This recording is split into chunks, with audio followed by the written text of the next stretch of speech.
तो वहाँ भी पुलिस की नाक के नीचे एक लड़के को गोली मारी जाती है और क्या मूक दर्शक बन के पुलिस वहाँ खड़ी रहती है।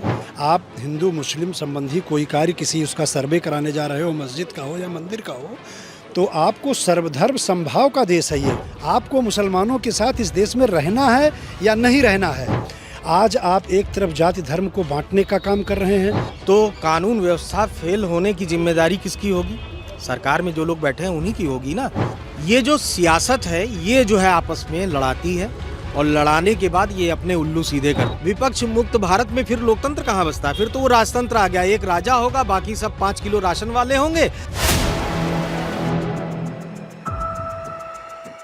नमस्कार, मैं हयात अब्बास और आप देख रहे हैं 4PM न्यूज़ नेटवर्क। संभल की घटना पे लगातार विपक्ष सवाल उठा रहा है और सवाल उठने पे चाहिए, क्योंकि जिस तरह से संभल की घटना होती है, सर्वे के बाद 4 लोगों की जान चली जाती है, एक बड़ा सवाल है। वो भी उस सरकार पर जो ज़ीरो टॉलरेंस की बात करते हैं, जो अपराध को ख़त्म करने की बात करते हैं।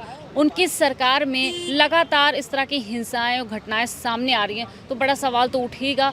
विपक्षी दल भी लगातार इस पर निशाना साध रहे हैं, बीजेपी सरकार पर सवाल उठा रहे हैं कि कहीं ना कहीं ये सारे जो घटनाएं हो रही हैं इसके पीछे मौजूदा सरकार का हाथ है। फिलहाल ये वजह क्यों है और ये जो हिंसाएं हो रही हैं, घटनाएं हो रही हैं, हिंदू मुसलमान का माहौल बनाया जा रहा है, इसके पीछे क्या वजह है, लोगों से ही जान लेते हैं। विपक्षी दल के कुछ लोग हैं हमारे साथ, कांग्रेस से जुड़े हुए, जान लेते हैं। सर, लगातार विपक्षी दल ये सवाल उठा रहा है कि ये जो सारी घटनाएं हो रही हैं इसके पीछे सरकार का हाथ है, मौजूदा सरकार का। निश्चित तौर से ये आप गलत नहीं कह रही हैं। सरकार की इसमें पूरी तरह से संलिप्तता है और वो इसलिए है कि जो भी चीज़ होता है वो पुलिस प्रोटेक्शन में हमेशा होता आया है। आप ध्यान दीजिए, इनके जितने भी दंगे होते हैं, अभी घर कहाँ गिराया गया था, उसमें झंडा नोचने फाड़ने का काम किया गया था दुर्गा पूजा विसर्जन में लेकर के, तो वहाँ भी पुलिस की नाक के नीचे एक लड़के को गोली मारी जाती है और क्या मूक दर्शक बन के पुलिस वहाँ खड़ी रहती है। संभल में भी जो हुआ है वो दुर्भाग्यपूर्ण हुआ है। सरकार को कोई काम करना है और उसमें अगर पहले से वो जनता को जाति धर्म के नारे में उलझा कर रखी हुई है, हर जगह अभी बहराइच में इतना बड़ा बवाल हुआ है, तो निश्चित तौर से अगर किसी बड़े काम के लिए आप कदम उठा रहे हो, कोई विरोधाभास कार्यों के लिए आप कदम उठा रहे हो, तो उसमें पूर्ण सुरक्षा को ले करके पहले पब्लिक के हितों का ध्यान रखना चाहिए।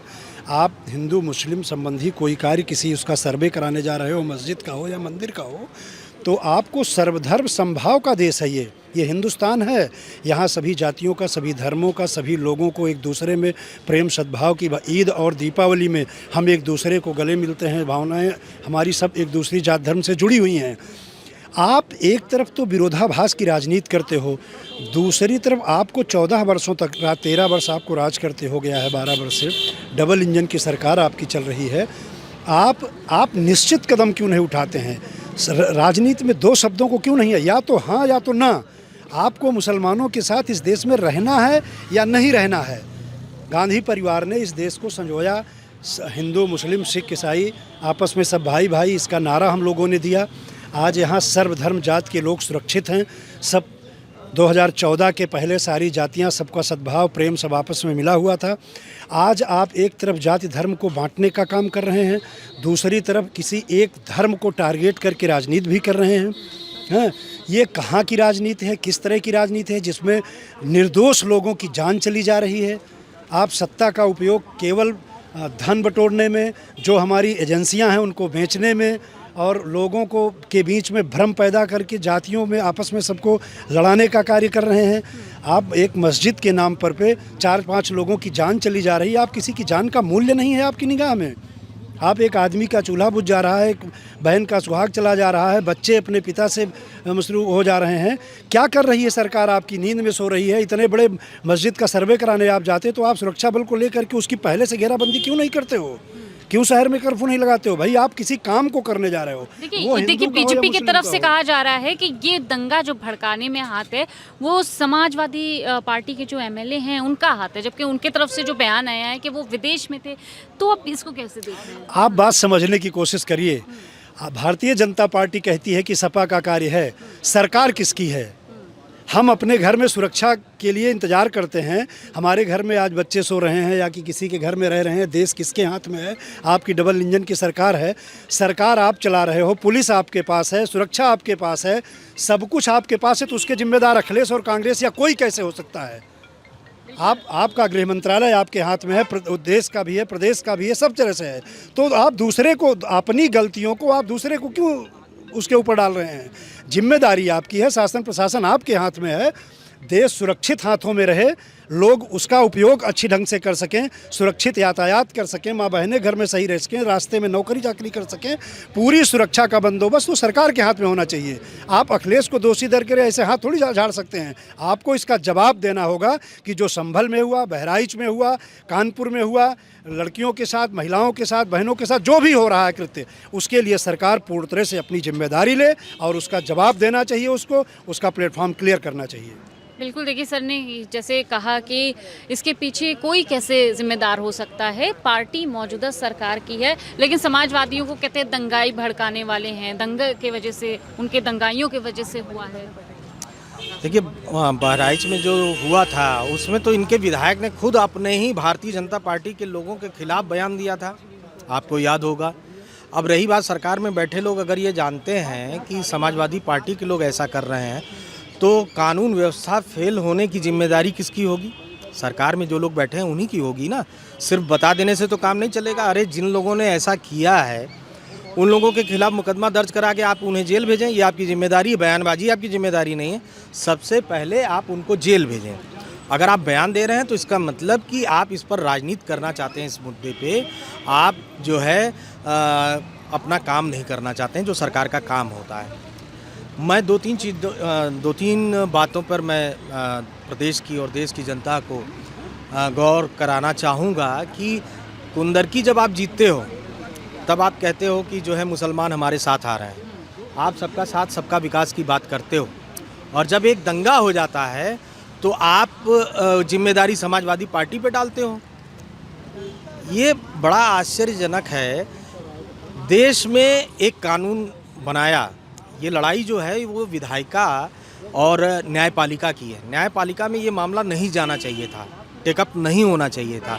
देश में एक कानून बना कि 1947 के बाद की जो स्थिति होगी वो मथुरा, काशी और अयोध्या के बाद बाकी सारे मुद्दों पर 1947 के बाद का जो स्थिति होगी वही लागू रहेगी। तो कायदे से तो इसको टेकअप ही नहीं होना चाहिए था इस मुद्दे को, क्योंकि मेरा मानना है कि ये धरती करोड़ों वर्षों से है। आप सबूत के रूप में अगर धरती के नीचे से नीचे कुछ खोजना चाहेंगे तो पहले हिंदू मिलेगा, या उससे पहले मुसलमान मिलेगा, या और नीचे जाएंगे तो वहाँ बुद्ध मिल सकते हैं, उससे नीचे जाएंगे तो आदि मानव मिल सकता है। ये धरती खोद के अगर भाईचारा बिगाड़ा जाएगा तो इसको रोकना है, मानवता को कायम करना है कि ये दंगे फसाद करवाना है। दंगे फसाद करने वाला कोई भी मुल्क विकास नहीं कर पाया है, कोई भी मुल्क आगे नहीं बढ़ पाया है। भारतीय जनता पार्टी ये चाहती है, क्योंकि इन्हीं के शासन में ऐसा हो रहा है कि टेकअप होता है। मुझे लगता है कि कांग्रेस की सरकार रही होती तो कोई भी जज देश का वो जो कानून बना हुआ है उसके खिलाफ कोई भी मामला टेकअप नहीं करता। ये मामला गलत ढंग से टेकअप हुआ था, फिर उसके बाद इसमें राजनीति होने लगी, लोग सड़कों पे आने लगे, और वो किसके लोग हैं ये तो भारतीय जनता पार्टी बहुत कायदे से पहचानती है कि कपड़ा देखकर पहचान लेती है।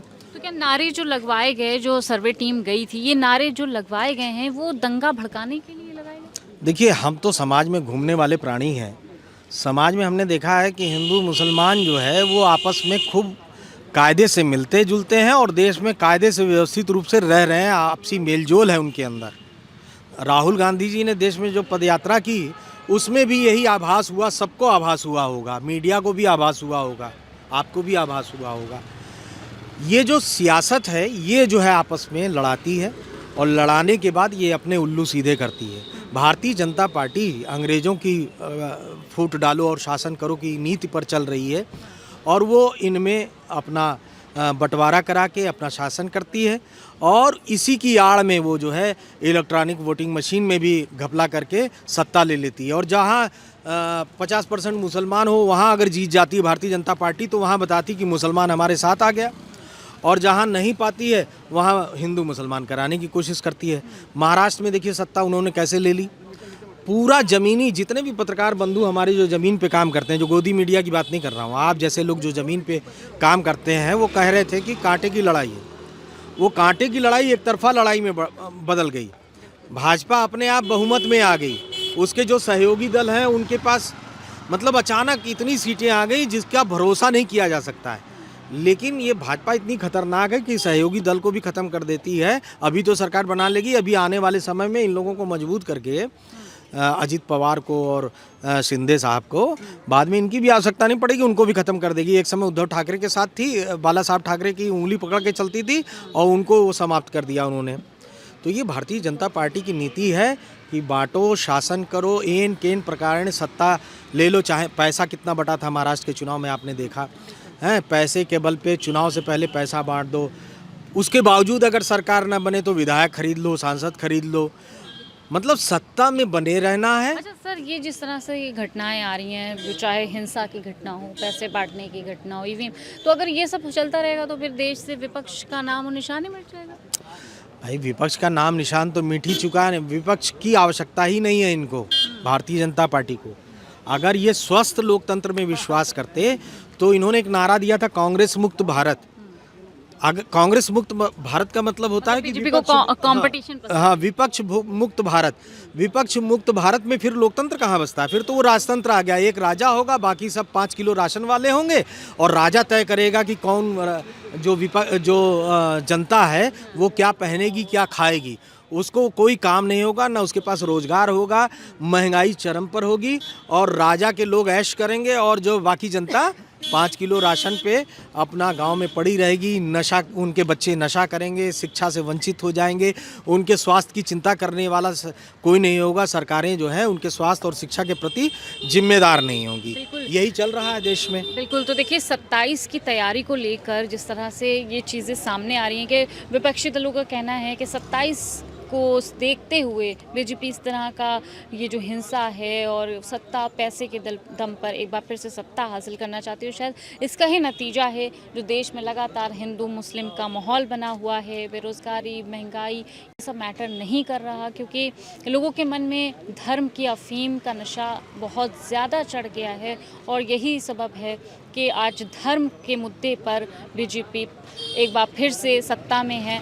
फिलहाल क्या कुछ होगा ये तो वक्त ही बताएगा। कैमरा पर्सन सत्यनारायण के साथ मैं हयात अब्बास, OPM न्यूज़।